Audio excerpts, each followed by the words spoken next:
Hello and welcome back to Lorehammer. My name is Eric. Hey there. I'm Mark. Yep. Mark. Hey, it's Jordan. Jordan. Hello, Jordan. Hello. Eric.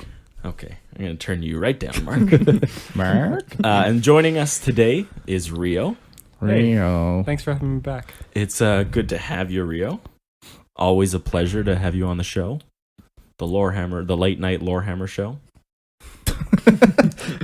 When do we get a band? Lorehammer late night.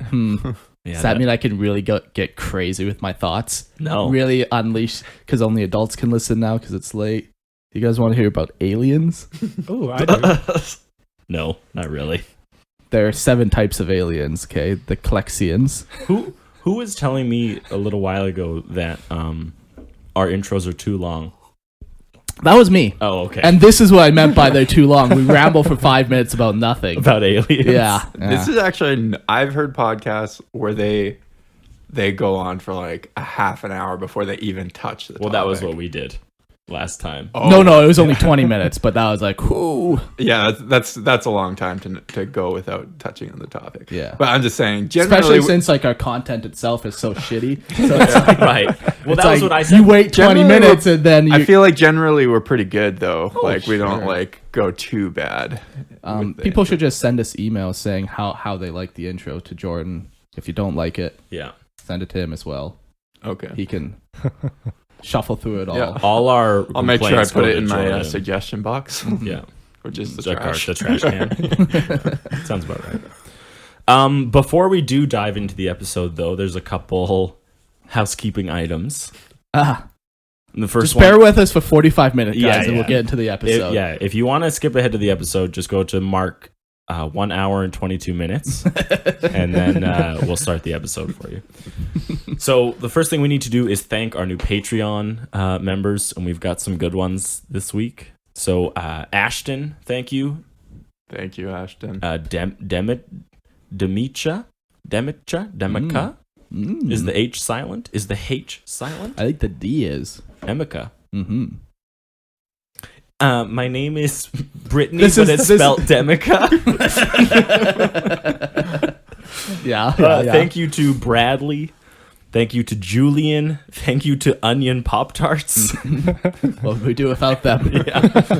Thank you to Brad. Thank Wow. you to Dr. Hank. And thank you to Jacob. Wow. Thanks. All our new patrons Mm-hmm. that we've received since last time we recorded. Thank you, ladies and gentlemen. Mm-hmm. Thank you for your continued support of a show that is absolutely meaningless and offers zero benefit to your life. Thank you for the support of this public radio program.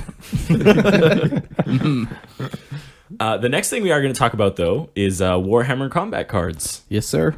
Yeah, it's the app. It's a app. It's a game. It's, Yep. You play on it. That's right. You download it. You do the button It's pressing. for iPhones, All right. Androids. Moving on. I've downloaded it, played it. Have you? All the way through. Jordan, why are you lying to us? Why are you I'm lying to the trying people? I'm trying to hype it up, man. What's it called? It's called Warhammer Combat Here, Cards. I'll download it right now. You should. Yeah, it's actually pretty fun. But so we went over it. We went over a couple things in our past. It's two a free episodes. download too. So Yeah, it's free to play, Mhm. but microtransactions, Yeah. like everything these days. So in it today, we're going to talk about the artwork. Yeah. Yeah, because every single card, of which there are hundreds, yeah, has like their own unique artwork. yeah, Pretty and, cool. Yeah, it's awesome. Like one of the things about 40K is the art that like Yeah. gets people in. You know, like That's even a you, big Jordan, part where of you it. don't play tabletop or nothing like that. You Yeah. still, I remember way back in the day, you commented, yeah, you like the art, like Yeah, I like the modeling. You Mhm. know, Yeah. It's Like the crafty section, and Yeah, that's yeah. like a lot of what is on the Warhammer combat cards. Is they'll take the model of like whatever unit you have on the card itself, Yeah. and they'll put that as like the picture. little background in it. Yeah, Yeah. No, it's very cool. I like it. Like, yeah, I'm not much of a gamer, but I like the art, I like the lore, and this game has both those in spades. yeah, exactly. So it's something that you can really enjoy, and something that adds just to the flavor is that everything is very stylized. Even the Yeah. battlefields you play on, like the backgrounds Yeah. when you're actually playing, there's like different ones, and depending on like who you're fighting, they'll like be themed to that. Yeah, So, yeah. That is very cool. Yeah. It's a nice aspect of it. And then something else we're going to highlight during this is the campaigns that they have. Yeah. So like it's a deck building game. So, you could play just by yourself and make, some weird deck with orcs and space marines in one deck. Actually, I don't think you can do that. Can't you? Can't you just... I don't think you can put orcs and space marines in the same one. Like in free play, though. Yeah. That's what I'm saying. There's still limits. There's still limits in free play. Oh, is there? Yeah. But like you could put like any of the Imperium ones together. Like you okay. could put a commissar with a space marine. Okay. Yeah. But yeah, campaigns, however, they take it to the next level and they really make you limit. Like, so they make you actually choose a specific deck. Only space marines, only orcs, and then you have to fight your way through, Yeah, which is kind of cool because it's mirroring campaigns that actually exist in 40K. Oh, cool. So like, So like you'll do Armageddon. Oh, really? Oh, really? Okay. Yeah. Yeah, that's cool. That's very cool then. Let me pull up the app right now and see what is the current So this is campaign.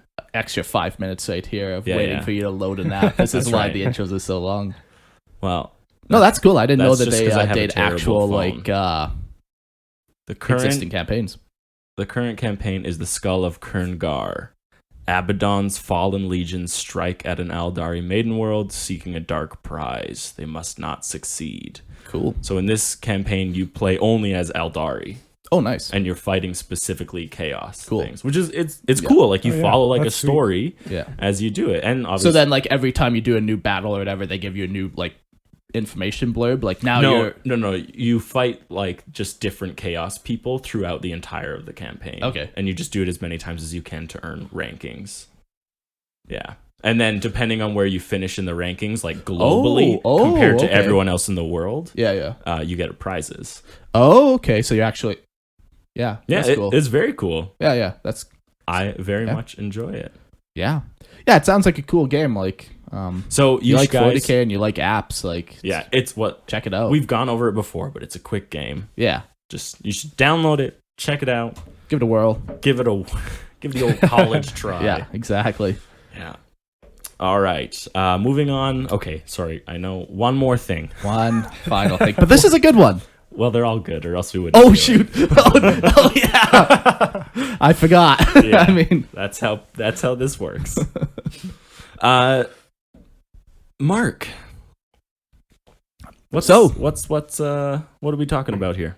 we are building a Lorehammer petting zoo, as I mentioned in a previous episode. You pet us, we pet you back. Yeah, exactly. A lick for a lick is what I always say. I feel like this is a Me Too story just waiting to happen. Yeah, I No, too no. want to get in on Yeah, this. I too would like to pet Lorehammer. Me too, please. Me too. No, but we're building an actual podcast studio. Yeah. So I ended up taking half my garage and I built a wall in between, cut it in half, and we are making like an official little studio for us. Because right now we're in my mom's basement, so It's not ideal. every time I come back here, it's I feel a like blow we're to my quite the living stereotypes Yeah, too. yeah. Being in your mom's Do basement. all of us have facial hair? No. That's all right, Rio. Next time. Yeah. I'm doing my best. That's Oh no! Thank you. Thanks for trying. This is actually all I can grow. Eyebrows. It's clean shaven. Eyebrows don't count as facial hair. Rio. In a traditional sense. Yeah. But yeah, So we're we're trying to get like a dedicated space. Yeah, and part of the reason why is because we've mentioned we want to do videos, so we're making a nice, like visually appealing, like actually a nice Professional. space. So we're just gonna go over a little bit because ultimately we want your money to help support That's us what in this whole thing project. is. You got to spend money to make money. That's right. Yeah, but we're not even making money is the thing. Like we just don't want to have to pay our own money for this studio. So we've been taking a bunch of our Patreon money and some ad money and stuff and putting it into this, but we still need more. Always need more because we need to buy more stuff. Yeah, like we want professional lighting in there, a good camera and stuff. But we'll kind of go over just like, real quick. Yeah. So what are we doing? We're building a studio.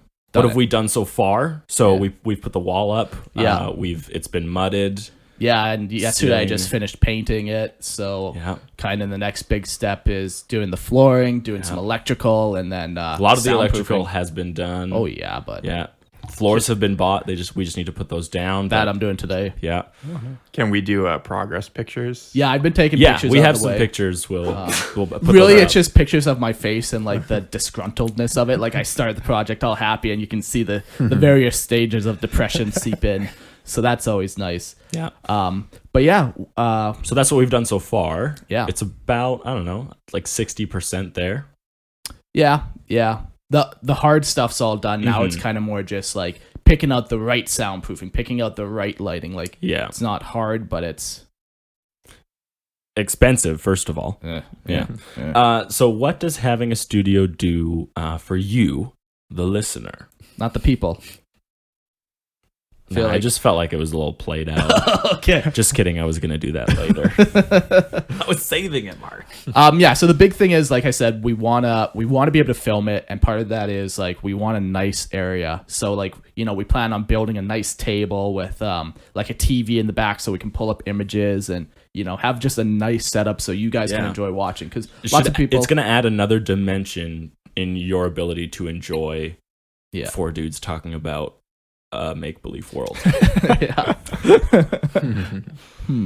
Yeah. If that's something that sounds enjoyable. Did we just waste a bunch of money? I think we and just time? wasted a bunch of money. Huh. Interesting. Yeah. Interesting. Well, what are you going to do? But yeah, like it'll just be nice too to have like a dedicated spot for us where we can just go and not have to disturb my parents. And, you Well, know. it won't disturb anyone. It's nice and out of Yeah. the way. And Yeah. yeah, but all this should do, it should just increase the production value of what we can offer Yeah. to you guys. It should increase the different ways you can enjoy it. So Yeah. it'll only ever give us other options in case we want to branch out and do more things with video and do more things with recording Yeah. and offer more. It should just give you more. Exactly. But the only thing is, Money. if you want more, it costs money. So give Yeah. us more. Yeah. So basically the project's going to cost us like $2,000 start to finish. We're about Allegedly.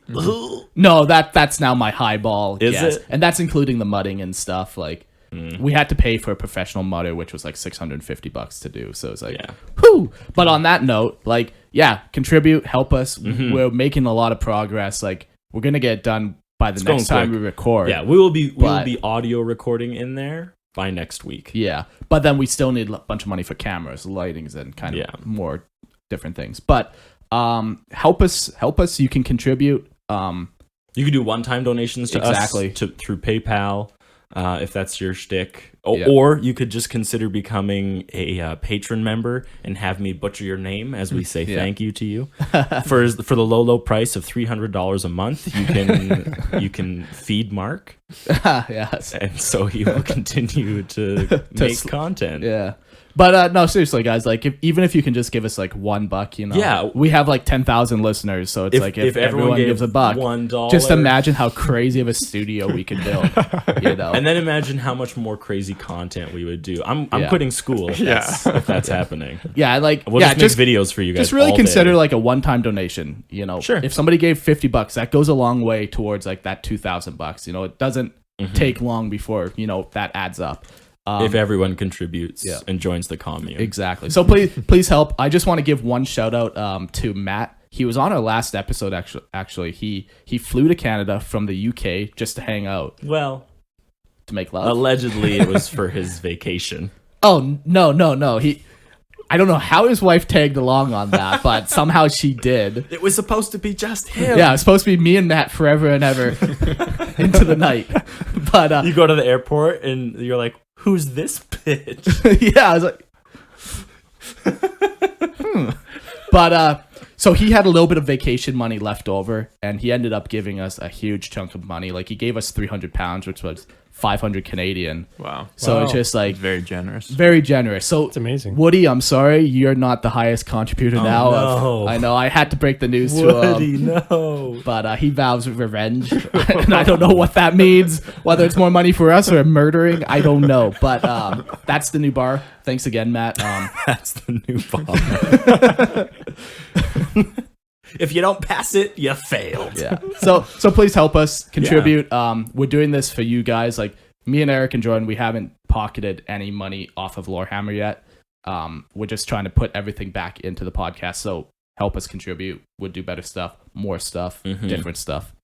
Yeah, it's just to make a better product for people. So we can eventually take your money. Right. Yeah. So eventually I can live off of it. Yeah, exactly. In the studio. Live in where I'll sleep. Oh, are the three of us moving in? Should I put bunk beds? No, the carpet's fine. We'll all just snuggle. I think that's all. I think That we're was a ready. long intro. Yeah. That's a 15-minute intro. What more do you guys want from me? I think that one though was actually good. There wasn't a lot of like derailments. It's very Fair focused. enough. Yeah. But But there will be. Well, there will be. Just you wait. all right. Well, I'll make sure of it. Let's get into it. This is our 57th episode. Anyone have any special 57 number? No, I don't think we're quite that level of. Ooh, Colin's, I feel Colin's like- going to be really I disappointed. feel like we should have like a special 100th episode, but will it be on episode number 100 or after we've actually, because we've recorded like more than 57 episodes with all our bonus content. Yeah, it should be on the main episode 100. Yeah. We will Episode- finly the do real episode. a Space Marine Legion. Just imagine that. We'll pick one. No, my God. Yeah, but Well, This we're almost there. 43 more, guys. Let's go. it's only been 2 years. So today, episode 57 is named the Divisio Militaris, but most people probably don't understand what that actually comes from. Dumb bitches don't speak High Gothic. Did you know it was called the Divisio Militaris? I know everything, Eric. Okay, yeah. I always So have, no, I he always didn't. will. So he did not. The Divisio Militaris is all about the AdMech, Yeah, the so Adeptus Mechanicus. just like the Imperium has all their different branches of their military. You know, they got their Imperial Guard, they got Space Marines, They they got got the Scions, Navy. they got the Navy. The AdMech, since technically it's its own little empire, has all of its own stuff because it's been around even before the Imperium and had a lot of these things even before the Imperium was a thing. Yeah. So And it has a decent sized list. Yeah. We're not going through everything today. yeah, so we last time we talked about Mechanicum, we talked about the Skitarii. Which are a part of the Divisio Militaris. Yes. So we're not going to go over them today. No. The other things that we are not explicitly doing this episode are the Collegia Titanica or Titan Legions. Oof. We're So not good. we're not going to do Night Houses. Oof. Even better. And we're not going to do the Legio Cybernetica. Oof. Pretty good, but not as good as the Night Houses. Okay. Mark, put your pants back. Yeah, like The thing is, all like, four of those have so much information. yeah, they're good enough for their own episodes Exactly. in their own right. So Yeah. we just wanted to cover some of the other aspects of the Mechanicum before, we do a deep dive. Oh yeah, yeah. Because we do those. Well, yeah. You got to get climated the deeper we go, so we got to stay on certain levels. Yeah. We're like, on this middle level Acclimated. now. Climated. Where you climb. you have to change the climate in order to... Isn't that what climate change is all about? It's all about Warhammer. It's all about getting deeper dives into Warhammer. Into Warhammer, that's right. Greta doesn't know what she's talking about. No, she just thinks it's all about actual climate, and it's not. It's Warhammer, Greta. Pick up a model. Pick up a model. Greta Thunberg. I feel like that's almost could be a Warhammer name. Greta. I bet it is. Yeah. Somewhere. Some character. Yeah. I remember when I first got into Warhammer, and very fresh, didn't know anything. Putting like orc arms on a space marine, having Mark just have a apoplexy in the corner as he's watching me, but he just knows that the hooks are sinking in. He's pretty smart with it. Anyways, so Let him do what he wants. Soon he'll be doing a podcast with me. I remember like multitude of times I would go to him and I'd be like, wouldn't it be sweet if this was a thing? And I'd like fully like describe something to him, and he's like, yeah, that's totally a thing in Warhammer. And I'm like, no, it's not. And he's like, it totally. And then he goes into it and shows me. I'm like, yeah, but wouldn't this be cool? And he's like, that's also a thing that's already in Warhammer. Further proof that I do know everything. No, you just know more than some. Oh, but less than most. No, probably still more than most. That doesn't mean the knowledge is good. Ah. Just means you have it. You're like a PhD, Mark, in Warhammer. It's not bad. It's not bad. You get an honor. do?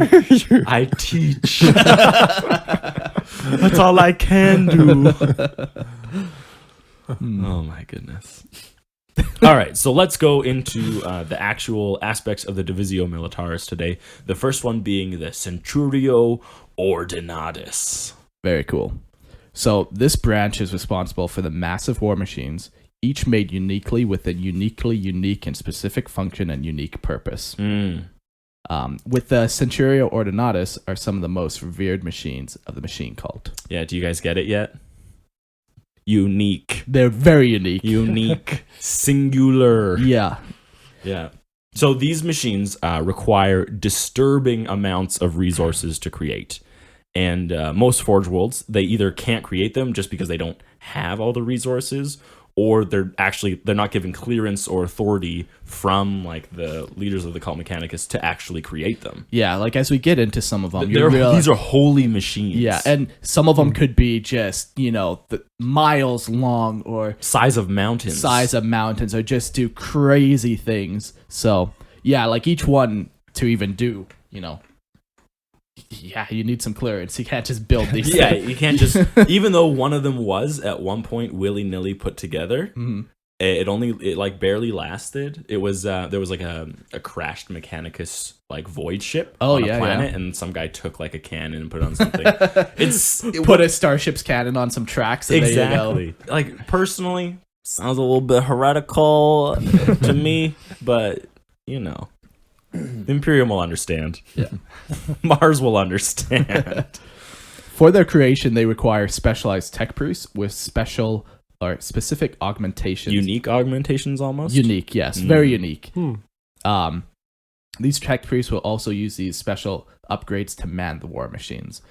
So yeah, it's not just anyone either that can make it. So yeah, you need a resource-rich planet. You need the clearance. The conditions must be perfect. Another crazy thing is like you actually need somebody with like the mind for creation. Like a lot of the Imperium is built on stagnation, where each one of these is like uniquely built, imaginative. Yeah, uniquely built for a very specific purpose. So you actually have to have somebody who's like actually thinking, like problem solving. Exactly. So it just makes it even more unique, more rare and special and singular. Yes. So there is no standard crew allotment for an Ordinati because each Leviathan-sized machine has very different needs and requirements. So you can't just say like, yeah, there's 20 guys that crew each one, because some might need 300, some might need 2. You never know. And while there is not a standard crew in person, people-wise, each one has been given a massive machine spirit. And this machine spirit is capable of controlling like the million different aspects in these machines. Yeah. Like just like the amount of computation required to lift like a leg on this machine. That has like 8,000 pistons in it. Yeah, it's wild to think about. Yeah. The cogitator required.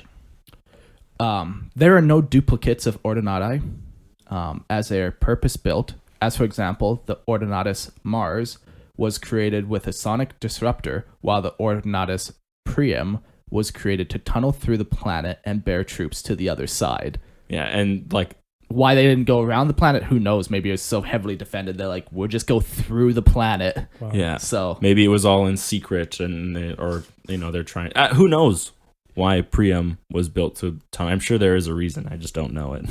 Yeah. For fun. Could have just been for fun. Who knows? Do you want to read the next one, Rio?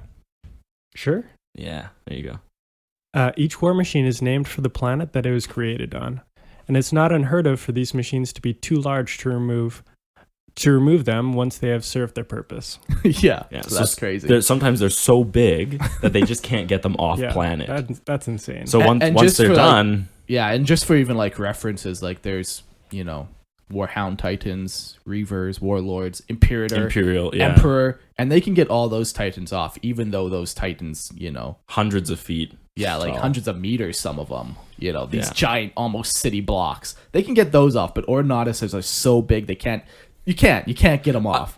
I also think there's another reason is because Imperior class Titans, like even though they're rare, there are still multiples of them. So they have like specific ships designed to clasp onto those. That makes sense. Whereas these machines are so unique, like you'd have to build it in another ship just in order to lift them off the planet. Wow. Yeah. So they just leave them there because they're like. And I guess since it's so purpose built, it's like. Yeah. When are we ever going to need to tunnel through a planet again? Next time we'll just destroy it. Yeah, exactly. And I guess since they're so unique, they could probably look like anything, right? Yeah. So they can look like just a giant knight, maybe, or it could be that. It could be like some type of like squid beast thing, Wow, that crazy. swims through the water, and like it could be a bird. We're going just with animals. Yeah, that's right. There's rhinos out there. I've been told. Yeah, dogs. I personally am a cat guy now after owning cats. Cockroaches. Yeah, like really. Your imagination can go wild with it, not only with the scale, but also the design of it. Mm-hmm. So, wow, that's sweet. And then just another thing to drive home that point that these are unique things is each one is named for the planet it's made on. There's no Mars and then Mars 2 and then Mars 3 and then Mars 4. Like Mars had an Ordinatus. Yeah. And it was called Mars. Yeah. Priam, there was an Ordinatus made on Priam and it was called Priam. Right, so they're not batch making these. Just to spit in your face here, Mars did have multiple. I know they did because they used them in the schism against each other. But I'm assuming you dumb bitch. I'm assuming those were all like the smaller class. Yeah, most likely. Yeah, because as we get into it, there's two types of Ordinatuses here. Yeah, are we almost there? We're almost there. We're almost there. Yeah. So there's one more line before that. Because the creation of these machines are such a terrible endeavor, they were mostly formed during the Great Crusade when the Imperium of Man was united in purpose. And since the Horus Heresy, many machines were lost and sealed away even. And the rediscovery of these machines can often result in civil wars for control of this vital tool. Yeah. It's like these machines are capable of terrible destruction. Is there a number on how many of these are in the galaxy? More rare than Titans. Yeah, so who knows? 100? Who knows? Wow. 10? Who knows? Hard to say. There's got to be more than 10. Games Workshop is very finicky with their numbers. Yeah. So yeah, there are two main classes of Ordinati. The smallest being the Ordinatus Minoris macro engine. These Ordinati share the basic movement chassis. They are commonly seen with a treaded or track system, but that's where the similarities end. They're then fitted with their specific purpose. Yeah, which a lot of times is a specific weapon. Yeah. That seemed to be the main theme, is that you got these tracks and then just this massive battery engine. Yeah. With disgusting weapons on it. But sometimes, they can have troop transports or whatever. Sometimes it's a drill. Sometimes it's a giant drill. Yeah. So, just for a sense of scale, the size of these battle tanks is normally around 21 meters long or 70 feet. Yeah. And this is their small ones. Basically what ended up happening is Games Workshop came up with these so they could actually make models for them, because you could never make a model for a true Ordinatus because it would be the size of my bed, like it'd just be. But another thing about it is that like if you did one Ordinatus and then if you ever to do another, they would have to be so different. You'd have to do a completely different model. Yeah, you couldn't even like draw from the other one. So instead they said, okay, there's a chassis that they share and we'll just swap weapons and like the top of it. Yeah. So there's rules for these then? Yeah. Oh wow. Yeah. Like for the small ones. Yeah. Right. Yeah. Not for the big ones. I think for the small one it's the Ulator. Yeah. That's the only one? No, they got a couple. Even for 40K? I don't think they got any for 40K technically. I don't think any of the rules are out. But for 30K, they have 3 different types. They have 2 guns and then 1 transport. Oh, okay. That drill one. Yeah. Yeah. One's a volcano cannon. One's like a sonic weapon and then a transport. Yeah. But yeah, so these ones, they're a lot more standard. They're more common. A lot more easier to build. Yeah. But even at that, they're still super rare and, you don't see them very often. No. But the true ones are called Ordinatus Primaris. Ah, yes. Sweet Primaris. So now we have Ordinatus Primaris. We need to keep a list of all the times things they use that are Primaris, Primaris. So these machines are way more in line with what we were describing before, with like each one is uniquely purpose built. These machines are created on another level entirely. Completely unique, they cannot possibly resemble each other, for each is created with a very specific task, environment, and time frame in mind, each with an entirely different resource. Mm-hmm. Yeah, it's crazy to think that. So let's say, okay, so we listed 3 things there. So specific tasks, environments, and time frames. Yeah. So a specific task, maybe the entire task is to obliterate a castle. Mm-hmm. At that point, all you need to be is a massive gun. Yeah, you don't need it to be moving. Right, you don't need anything beyond that. Maybe the whole purpose for your Ordinatus is to survive, like the planet is about to blow up, or like it's about the planet fails, so you build something capable of withstanding like the planet blows up. It's just there now. Right, yeah. Like, no, absolutely. That could be an Ordinatus. So all it is just these massive shield generators, still stationary, right? So these things are built very specifically. Environment, like what if you have a water planet? Yeah. You need to build something capable of going through water. Yeah, or going down to the deepest depths to be able to purge the Xenos, you need to be... Yeah, or like there's a chaos portal in the middle of the planet, so you need to go to the middle of the planet. Yeah. Right? Or if it's a snow, like there's a lot of snow on the planet, like you can't have just the same thing as a swimming thing. It's got to be different, and it's got to be built specifically to its environment. Has to have skis. That's right. Are you a tech priest, Jordan? Who knows? His mechadendrites are everywhere. And then lastly, which I think is one of the most interesting, is the time frames. Yeah. So like, what if the entire purpose of this thing is to last one battle? Yeah, literally. Like you said, its purpose is to destroy the castle. You build it, it shoots once, castle's gone.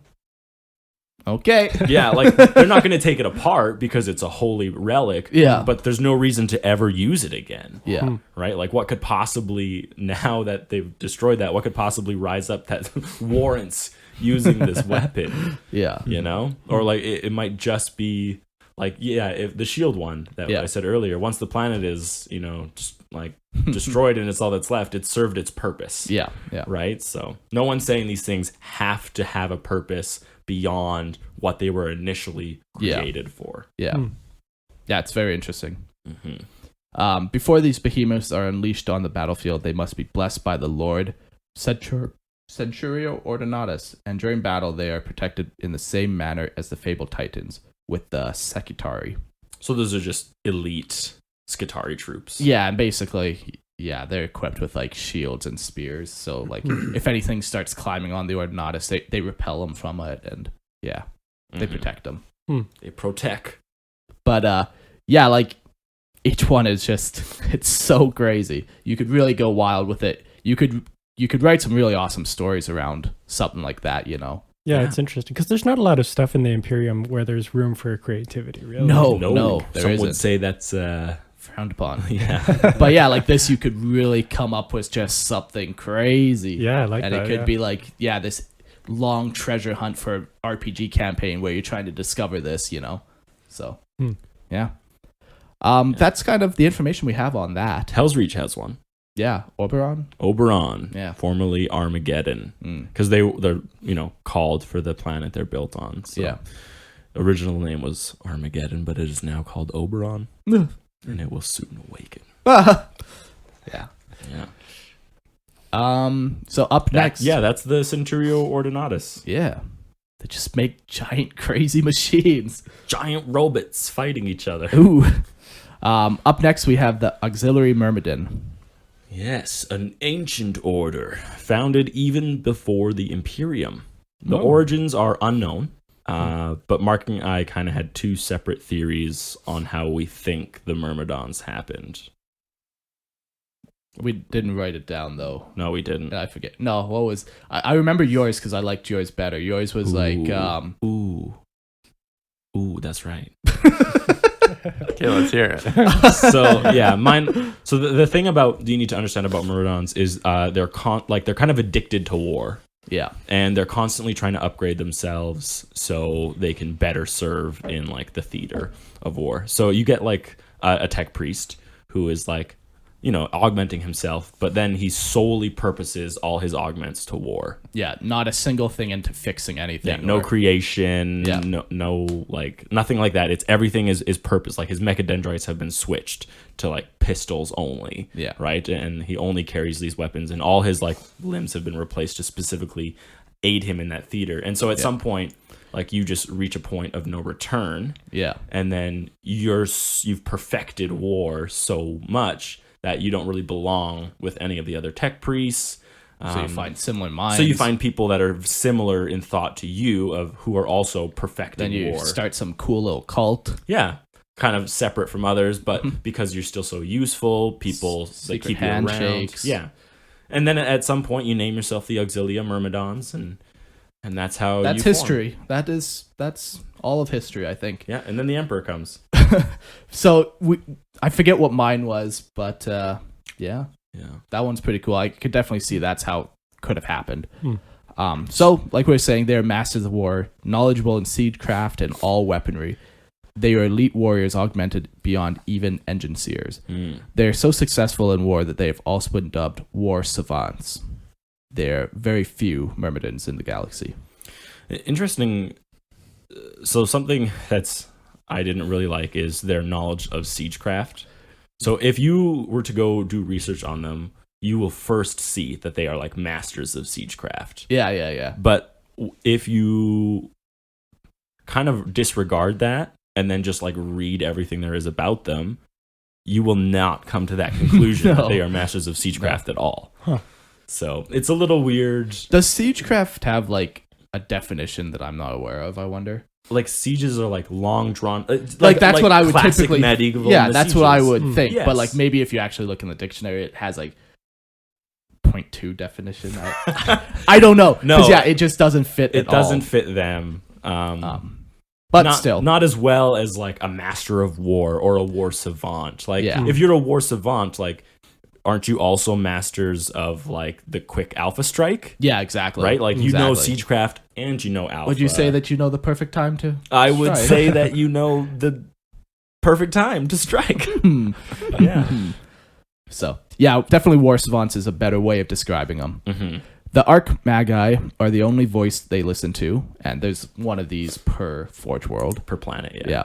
They are often sent to particular dangerous battlefields, sent as bodyguards to explorators and tech priests to capture dangerous specimen or in just recover of ancient relics. These are elite soldiers. There's not a lot of them, but they are amazing at what they do. Yeah, exactly. So they're not as expendable as a Skitarii. Yeah. Right? So you need foot slog, send in Skitarii. You need something done with precision, Yeah. send in these guys. Yeah. Yeah, there's So- no one better to trust with your life than one of these. Yeah. Each myrmidon can vary in terms of augments because they're personally seeing to their augmentations. Yeah. And because their journey to the Auxilia is a personal one, Yeah. right? Could be different. Yeah, exactly. They could have traveled different paths but ended up at the same destination. Yeah. Some might not even resemble a humanoid shape anymore. Yeah. Yeah, they're really, really following that. Yeah. Myrmidon typically though will follow one of two paths. After they become a Myrmidon, they'll either become a Secutor or a Destructor. Yeah, just seems to be determined by what you prefer. Yeah. So Secutors, they focus on brutal close combat weapons, often adding pistol-style mechadendrites to their bodies. They use all the force they can bear to destroy their enemies, even using massive melee weapons and ancient technologies. Yeah, so they focus more on getting in close and personal and just Annihilation. Yeah. The interesting thing to note about ancient technologies is because their order is so old, like it pre-exists the Imperium of Man. Yeah. Right? Like, has it been around for as long as like Forge Worlds have? Probably. Like at that point, it's easier to guard something or like keep it secret and safe when less people know about it, right? They might have some wild ancient technologies hidden within like their safe houses or Or whatever. even they're just using them too, potentially. yeah, of course. Like, But all I'm saying is that if yeah. anyone had access to like some wild some stuff. wild stuff, like Yeah. there's a very good reason you could write something about these guys having a crazy item. Yeah. So Skitarii, they're the melee focus. Then we got the Destructors, which Yeah. focus on the long range approach to destroying their foes. They're commonly seen with huge cannons replacing their limbs because they're so Huge. far. Huge. Because they're so far away from their enemies. They also have an abundance of targeters, data arrays, and other augmentations like that to their body. Yeah. So they focus on just destroying things from afar, using fancy weapons like conversion beamers and Fancy. particle accelerator whips. Science. Science. Hail science. So these actually have models too. Unfortunately, they don't got 40k rules. They're 30k model, but Yeah. eventually they will. But yeah, they're pretty cool. Like, go check them out on Forge World. But like these guys, I really like the conversion possibilities like that you could do, because you could really just come up with any type of crazy, six-legged spider creature with guns on them and a Yeah. head. Like Yeah, for you sure. could just do something wild with them. Yeah, as long as I personally think, as long as you keep the theme of either focusing on close combat or on long range. Like, Yeah. personally, it doesn't Yeah. make much sense to me to have a spider body on a destructor. No, Right. You'd want that quick body on Yeah, something a that- destructor wants something more stable that can handle knockback or blowback. rhino body. Yeah, why not? Yeah. Right? Like I think you could theme these as well and Yeah. like specifically designate all your augmentations or conversions, call them Yeah. whatever you want, Yeah. to like specific purposes, which is really cool with these. Like Yeah. you don't really like tech priests are a lot more versatile, Yeah. which is good in their own way, but with these ones you really focus and you double down. Yeah. Right. They kind of remind me a lot of Necron destroyers. Like, The destroyer cult. yeah. Yeah. That's not a terrible thing, except there's Like- no madness in these guys. Yeah. Yeah. But It is. I do prefer their models though. Like Yeah. I've never really liked the Necron destroyer No, model, and no. these just they fit like that desire to commit war Yeah. so much better than the Necron yeah, model. for sure. Yeah. But Now we just they're very slap cool. on a hover body, and now you're the ultimate killing machine. As going through these, I'm like, ooh, if I ever do an AdMech army, I got to do all these. And then I got to the next one, I'm like, ooh, if I ever did an AdMech army, I got to do No, all I'm of doing the next one. So the next one we'll get into, they're called the Ordo Reductor. Yeah. So this Ordo was created at the moment that the Mechanicum and the Imperium became allies. So in the treaties so after the Emperor goes and declares himself the Omnissiah or whatever, Yeah. treaties had to be signed between Mars and the Imperium to, facilitate all the working Yeah, because between they're them. different empires. Yeah. Yeah. So in that treaty, there was like a clause that created specifically this Ordo, Yeah. which is interesting to know exactly like the origins Yeah. of it. And there's a very good reason why the Emperor did this too. But So their purpose was to be shock troops, and they are capable of fighting in almost impossible conditions and long past like regular warriors could function. They are called the blurbs. They are called the bringers of blessed ruin, and their sacred task is that of the Unmaker, embodying the Omnissiah's will to destroy its enemies. Yeah. Pretty sweet. It is kind of cool Yeah. to say like you embody like a holy aspect of your god. Yeah. I like it. Yeah. Yeah. It has a very good ritual of Imperium mix with like the machine of Mars to it. Yeah. And it only gets crazier as we go into it. Oh, does it? They're awesome. This is probably one of my favorite thing we're going to talk about today. Oh yeah. Yeah. I love, for some reason, I love like fictional sex, and Interesting. Like fictional, like, because you don't get it in Sex. real. Sex. Yeah. Yeah, Like sex. We heard you the first S-E-X. time you said it. Jordan. SECT. I also love fictional sex. I like real sex too, but I only like fictional sex. I have a date with my hand later. Just kidding. No, like Crusaders. Yeah, like Crusaders who have they feel like they have like a holy mission. Yeah. You know, like that's for some reason, I Well, don't defending the Holy Land. know. Yeah. Are you saying you like Muslim bombers, terrorists? Sure. There is something inspiring. There's an aspect of yeah, it. there's something inspiring about it. It's like, no, I'm serious. No, Like, I It's the idea that like you're giving Just imagine your being life to be so on someone committed else. to something. Yeah, Just imagine exactly, having exactly, any ounce of precisely. joy in life or purpose or anything, reason to live. No, but I kind of respect it in a way, though I don't agree with it. Like, it's like, it's to be that committed to a cause, you know? Oh, it's inspiring. Yeah. Like, All right, so there's the takeaway: Muslim terrorists are inspiring. why do you always go to that? There's other things out there. That was the example we were using. That's the example you were using. I use the Crusades. I don't find it inspiring. All right. You don't? No. I find this inspiring. Yes, sure. This You're 40K. talking about just like the commitment to The ideology. idea that you're living for something Yeah. like so much more important than yourself, Right. but it also has like a physical manifestation. Yeah. Right? Because like you can say like, I live for health and I'm gonna make the world for a better place by getting rid of climate change. Like, I get it. That's your passion. Whatever. Follow it. Climate change is real, but yada yada yada. But to also be like, I'm gonna bring destruction in the name of like Yeah. this god, like who demands the destruction of his enemies. Like, I don't know. Yeah. It's cool. Aha. Yeah. Due to the Emperor's direct intervention in their creation, their loyalty was often seen to the Great Crusade first, and their Forge World brethren were second. Which is crazy. Yeah. Like, this is, like, the Emperor wanted a reason, or wanted...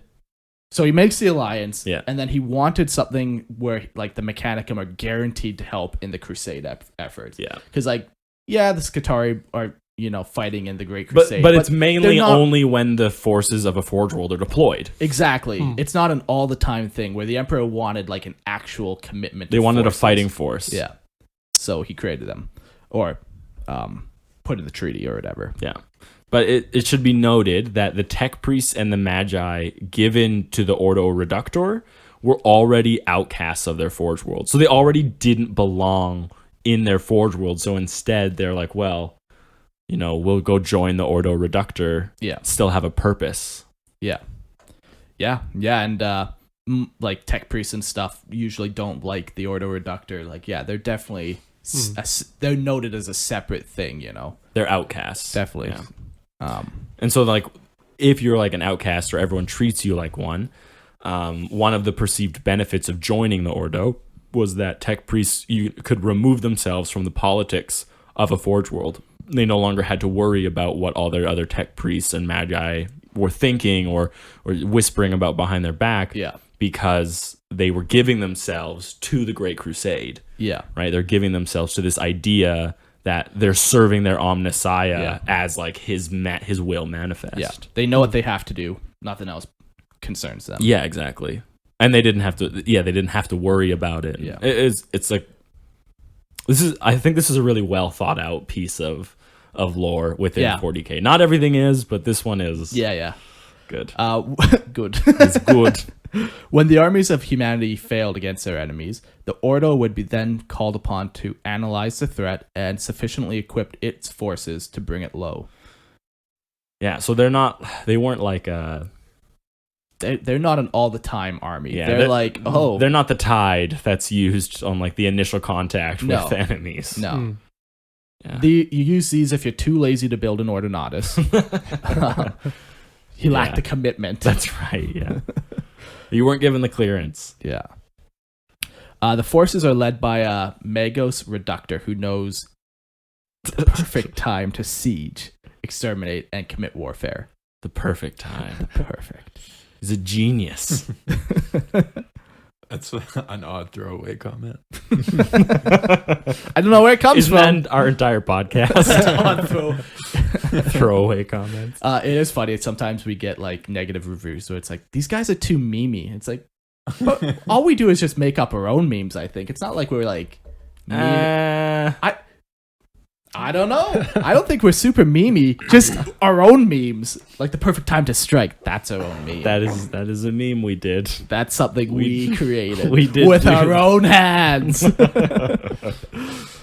The Ordo exclusively used creations called Thalaxes. While they were once humans, They were once humans. now all that remains is their skull and a brain and their spine. So that's fun. Though, even those are not above being changed and manipulated. Mm-hmm. So, okay, just a quick aside. If you were to go on like the Lexicanum page or whatever, you'll see things other than the Thalax listed as like their forces. That's wrong. Yeah. Without a doubt. Yeah.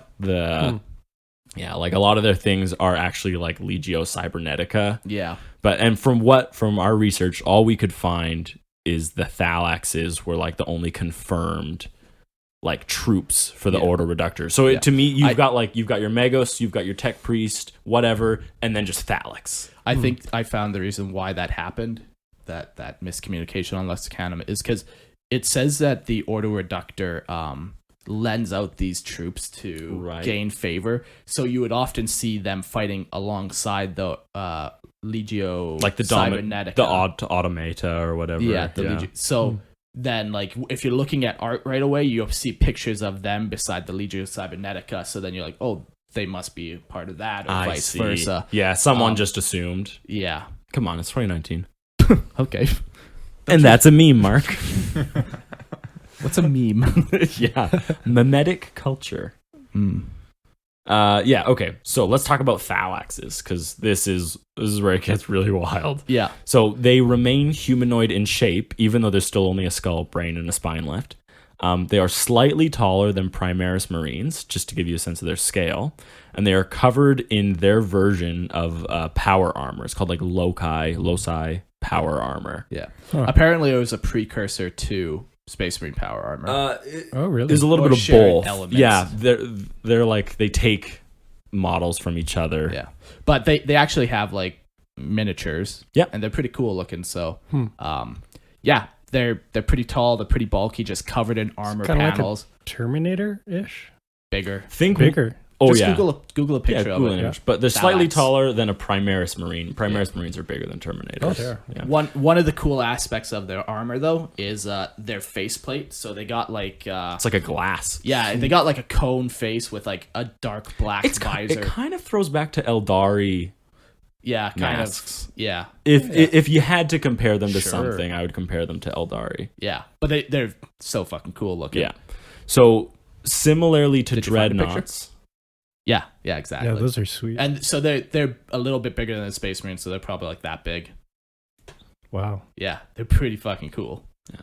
And their guns are just they're cool guns. Got like chain swords on the bottom of them. I've never seen that these makes me models think before. of like Gears of War. Yeah, they're Forge World exclusive, and they don't have rules in 40K. Oh, okay. So, but if they did, yeah, they'll get them one day. Yeah. There's been talks about it for the longest time, but somebody had to die. So yeah, no, they got to make these. These are awesome. Yeah, and they got a bunch of different types of them, like different loadouts. They have some that have like jetpacks on them and claws, so it's like, oh wow, yeah, they're very cool. Huh.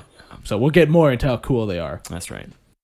So like Dreadnoughts from Space Marine chapters, the organic parts of the Thalax are completely and permanently enclosed within the Thalax. So you're not just hopping out of your armor. Yeah. Because you can't. Yeah. One of the coolest pieces of art I've seen in a long time is some sketches of these guys. So it's cut down the middle, and half of it is the robot side, and then the other half is like showing the inner workings. So you see the human spine and like clamps on it, and you see that all the wires, the face and all the wires going in, and it's drawn in like a very like stylized art, like a sketch. So it's not actually like, it's not meant to be like accurate. Yeah.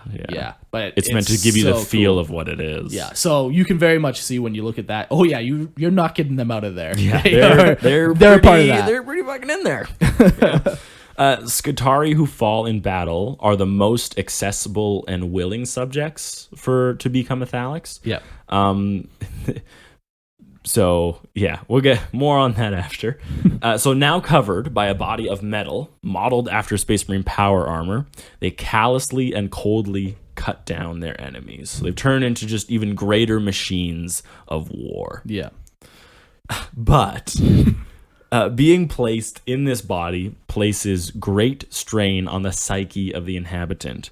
And it's not uncommon for them to experience psychotic breaks and continuous agony. So because this is what happens to you while you're in the body, the subject's willingness to live plays a huge part in their suitability. And so this is where because I was talking with Mark, I'm like, imagine, I was like, they have people and they're just cutting out their brains and their spines and they're placing them in these things. And Mark's like, well, no, it wouldn't work because you have to be willing, like you have to want to live in order to survive in these things. Because at some point, if you just give up, the Thalax will fail. Yeah. Right. And so that's the crazy thing is, so you get these Skitarii who are mangled or whatever. But, as long as the brain... Put me in, Doc. Yeah. As long as the brain and spinal cord are still active. Just to imagine the extraction machine. It's like they clamp the head. Yeah. It's like deboning a fish. They just pull the head and Yeah. spine off the body. Yeah. It's in my mind, it's as gruesome as possible. Oh, yeah. Right? Oh, yeah. Like they're not like, oh, here's some anesthetic, to When- ease it. And just as to further proof this, like when you become a Skitarii, part of the indoctrination is they grind off your limbs. Oh, yeah, with a grinder. Yeah. Like they're They not don't cutting cut it them. up. They're They- slowly grinding them. Yeah. Into stubs. Because that's fun. Because you need to prove your devotion to the machine god. Right? That makes sense. Yeah. Yeah. There might be other ways. Maybe, hopefully, just maybe a prayer or something like that. Maybe, but... Some meditation. Oh, man. But because of these, the subject's willingness plays a large part. Yeah. You have to want to live. You have to be okay with it.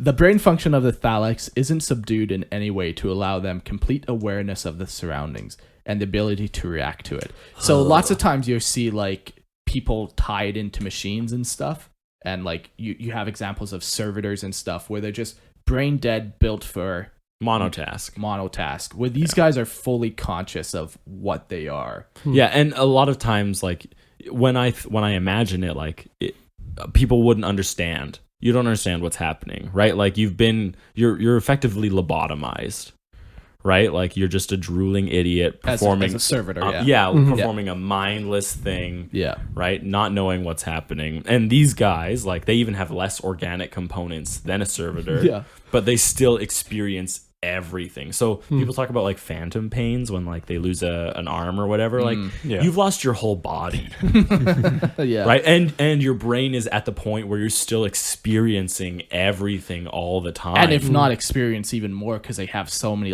data input sensors and everything. So everything is heightened. Yeah. Oh my God. It's a good time. That's not great.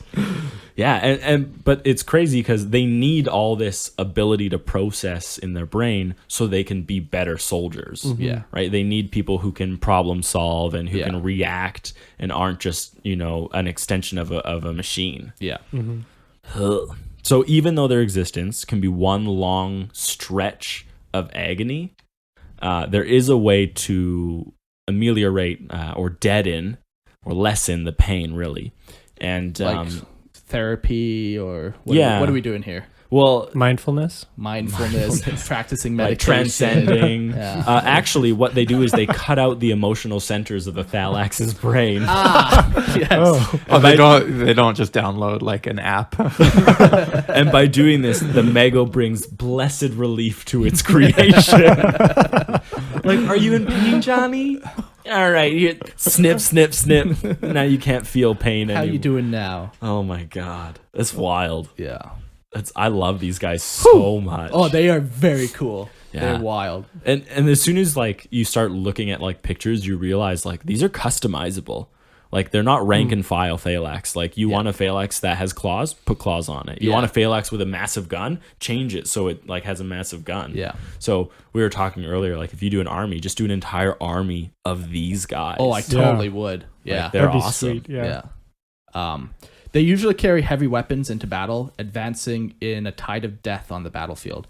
That they function very similar to Space Marines. They're if shock if assault ever there troops. was like a comparison, like if Skitarii are the Imperial Guard, and these are like Space Marines. You send them in when you have a threat great enough to deal with them, or great enough like the regular to guys ward. can't have. Yeah, handle exactly.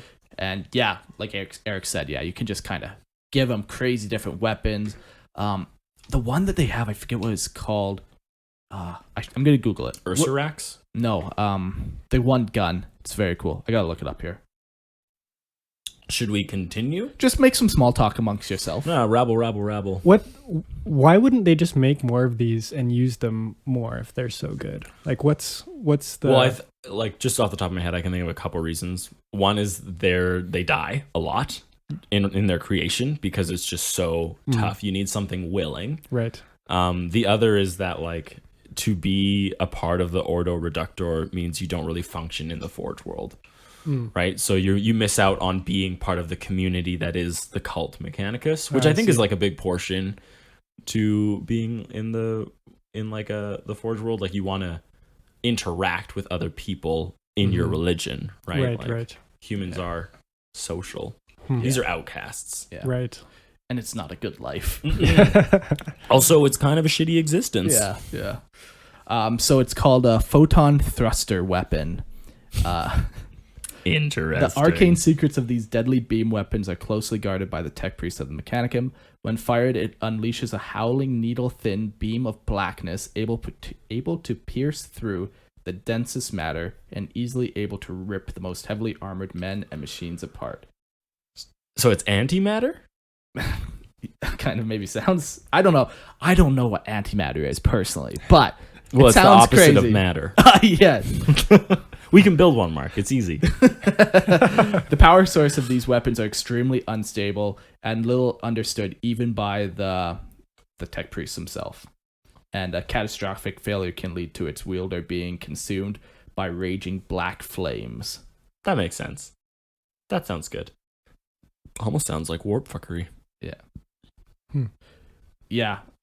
There's a variation called a dark fire cannon that shoots dark energy, whatever that means, unleashing screams of pure darkness. Screams? Yeah, screaming beams. Sorry, unleashing screaming beams. Oh, okay. I thought it was like... yeah! That's what was... Yeah, like their weapons are very cool. They have like lightning guns, phase plasma fusiliers, ion or IRAD cleansers. Yeah, it's... like they're very... very like exotic with their weapons. So cool. Yeah, I like them. So very cool. But that's as cool as it is, that's kind of it for the Ordo reductor. Yeah. There is some more information online, like if you got inspired to do them, they talk about like how you should paint them. Like they have all their they have the heraldry listed. Like so you can it's cool. I kind of like those minor details where it's like you know exactly what that symbol on the right shoulder means, or you know stuff like that, but doesn't make for good podcast. No, it does not. You guys, yeah, okay. Say it, Mark. I don't know. Say what's on your heart. You guys want to know their logo? So like each of these divisios, they have like a different symbol.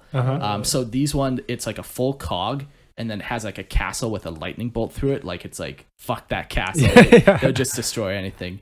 The Ordinatus one is a half cog with a giant shell in the middle, and then the top of the cog is like a shell being bolts. like a bullet shell. Oh, yeah. So it's just like a giant artillery shell. Yeah. The myrmidons. Oh, the myrmidons was like a full cog with like the typical skull cog face in the middle. Yeah. With it's like a instead Jolly of, Roger. Yeah, but instead of bones, it has wrenches coming out the top and the bottom. That's pretty cool. Yeah. So there's some cool stuff like that. Yeah. That you can really get into if you ever decide to do an army like this. Oh yeah. Oh for sure. Oh bud. for sure, bud. For sure, bud. All right, so we have 2 more to go before the end of the episode, but these are pathetically small. These ones. They are, but they open up a lot of like cool thoughts that could happen. Yeah. Because both of the one specifically it's not like a tabletop army that you would see. It's a lot more of No, it fleshes out the setting more so. So let's talk about the Prefector Magisterium. Yeah. So this Divisio is responsible for preserving the dogma of the cult Mechanicus. They are the secret police of Forge Worlds and will command military cohorts and hunter-killer claves. Yeah, so they're just responsible for, making sure you're applying the oil correctly to your machines and doing the right rituals. Like, they're not trying to create scrap code or... Yeah, like, they're making sure everything is kept in line. So it's a very cool thought. Like, you'll never see them on tabletop, but, like, if you're writing a story, you could have a rogue tech priest who's being hunted by these guys. Yeah. Like, it just really... You could let your mind go with them. So... Like we were saying, like the Imperium and the Mechanicum, they are two separate empires that have joined together. So where the Imperium, they have the Imperial Creed, and that's governed by the Adeptus Arbites, which is like their space cops. So this is like... Space cops. Yeah. That's just funny. Yeah. These guys are like the Mechanicums, like they're making sure the Imperial... Or not the Imperial Creed. The cult Mechanicus. The cult Mechanicus is followed. So it's a cool balance between the two. And it really just shows, once again, that like... They're two separate empires. They're not the same thing. Yeah. And for me, probably the interesting thing about these guys is that it says they command military cohorts and hunter-killer claves. Yeah. Whatever the heck a hunter-killer clave is. Yeah. And I was kind of like, why would they need armies? Like, yeah. And you came up with like, well, everything they're fighting is like giant crazy robots that have guns for arms and like one of the other things I said was like if say you have like an infestation on a human planet, and if I want people to join, I have to go I have to go walk over to Rio, right? I have to tell you, I have to spend time and convince you, to join this, build a relationship with exactly them first, teach them the ways, and then you go and you do it to your people and your people, and eventually it does grow, but it takes time because we're human. But if the entire planet is communicating electronically and information is passing so much faster between them, and you can hack that information, exactly, you can bend people to your will way easier, then all of a sudden like an infestation comes and 3 days later it's taken over 30 city blocks of these, you're right, massive turrets and automatons and war machines. And so these guys are like, oh, just send in, squad B. Like, that's not going to cut it. They need an army to battle this. Yeah. So it makes more sense for them to actually have armies and not just be like a force. Yeah. So, very cool. They're very cool. So you could kind of build a tabletop army if you wanted to. I suppose you could do a very themed one. It would be... I would enjoy it so much more in like a smaller setting. Yeah. Yeah, like if you did like a very specific campaign where you're fighting against AdMech, that'd be that'd be awesome. awesome. The That'd be dream pretty for sure. sweet, yeah. But I wouldn't want to see them fight Necron. No. Right. Or anything. Because they have no reason to do anything other than govern Forge Worlds. Yeah. But that's literally all we know about them. We don't know what type of weapons they use, how many there are. We don't know anything, but yeah. So the final thing we're going to talk about is the Basilicon Astra.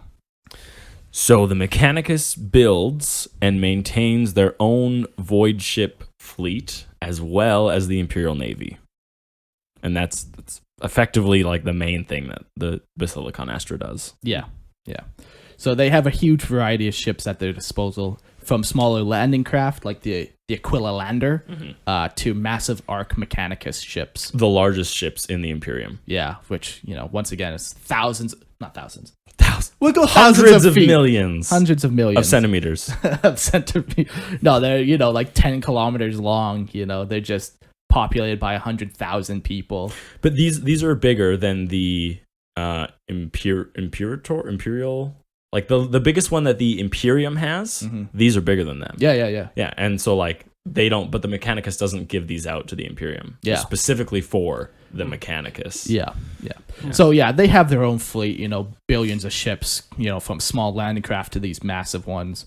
And the Mechanicus sees their fleet as having three main reasons for using them. The first one is spreading the cult Mechanicus, which is their number one goal. That's their religion. Got as many people given those ties as possible. Yeah. The second one is the quest for knowledge and the search for the Holy Grail, which are functioning STCs. So yeah, just, exploring is knowledge. So these ships will just be sent out to just explore. Even later or earlier in this episode, we talked about how the myrmidons Explorators. accompany explorators and Because protect them. it's so important for them that explorators are able to do their duty. Yeah. And the final thing is just in defense or attack. They use them for battles, for war. So Space war. yeah. You gotta open a bombard a planet or blow up their fleet or whatever. So Yeah, they need a way to protect themselves because like the Imperium doesn't necessarily always go to their defense, just like they don't always go to the Imperium's defense because they are two separate entities. Yeah. So they got to be able to defend themselves. Yeah. So that's kind of that. We're not going to go into all the ships they have. Eventually, one day, I'm sure we will, but not today. Today is a what good do we day. say today? Not today. No? Breaking Bad. I don't remember. Jamie Lee Curtis. Star Wars. Oh, Star Wars. So that's the episode. Like we said, there are There's those four that other we didn't branches. get into, yeah. Yeah, Skitarii we did. There's also the Legio Cybernetica. We'll give you a brief little rundown. Like they just build actual robots. Like they don't have. Yeah, they aren't cyborgs. They're not cyborgs. It's actual robots. And robots. then, you have night houses where they're giant war machines, and then you have Legio Titanicus, which are even bigger war machines, walkers. So, yeah. They're pretty cool. I learned a lot about this episode. I had no idea that the Thalaxes were so cool. Yeah, those are awesome. That's the big thing. There's always like that small piece that you find that you're just like, I did not know that. And but that is fucking awesome. awesome. Yeah, like there is just so much awesome lore in 40K. Like, Yeah. if you really dive into it, you'll find new things all the time that you can just sink your teeth into. You know what I was thinking throughout this episode is Mechanicum would be a really cool setting for an RPG. They could be actually, Like yeah. even with what you were talking about at the end, like an explorator kind of thing. Or, Yeah. Like there's a lot more room, I think, for creativity. Yeah, as opposed to playing as like Space an Marines. Space Marines or an Exactly. Imperial Guard regiment. Or, There was one guy yeah. you were talking to. He just really wanted to he loved the idea of doing a Space Marine RPG, and you can just feel Mark's like, I'm done with this. He's done with Space Like he Marines. just he kept having like different ideas for like what he thought were good and everything, and Mark's just like, I don't like this. Yeah. It was pretty great. Yeah. Maybe one day. Maybe that might be the next RPG we do for Lorehammer. A Mechanicum one? Maybe. It'd be sweet. Could be a thing. Yeah, like you could just go really crazy with it. Yeah, definitely. Yeah.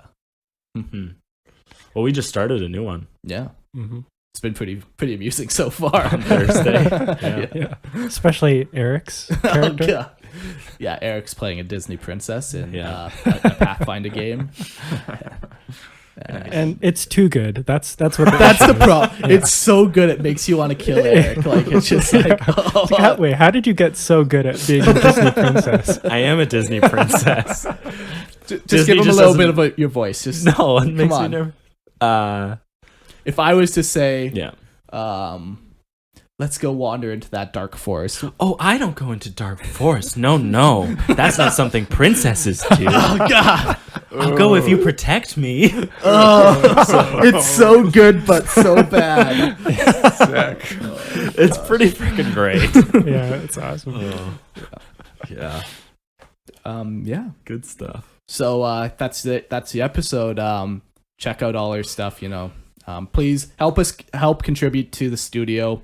Fund us, please. Yeah, like I said, even anything can help. $1 helps. We'll get there. Yeah, it's gonna be sweet. I have a bunch of pictures. So after you hear this episode, We'll post. Yeah, check out our Facebook if you're interested see and you what want we're to know doing. more what you're actually contributing to. Yeah. Like we can even do a couple videos and just toss them up there, kind of show you what we're thinking. Yeah. For the future, because we want you guys to be as excited about it as we are. I'm very excited. I haven't I'm been this super excited stoked. since. Well, you are 93? married. Yeah, 93 probably. was a good year. Yeah. Yeah, but we want you guys to kind of like be able to participate. So we'll share a lot of what we have just in terms of pictures and content, kind of keep you updated on what's going on. Yep. But thank you guys for contributing, and thank you for listening. We wouldn't do it if you didn't listen. I guess one other final thing is okay.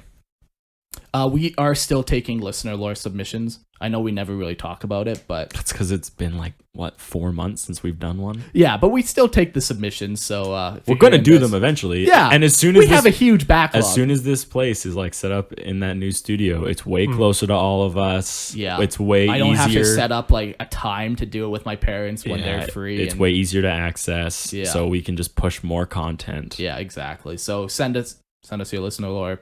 Give us your money. Yep, those are the only two things we care about. Pretty much. Send us your lore so we can make fun of it, and send us your money so we can do more of that. Are we the baddies? Yeah. Cool. Thanks for listening. Thank you guys. Peace.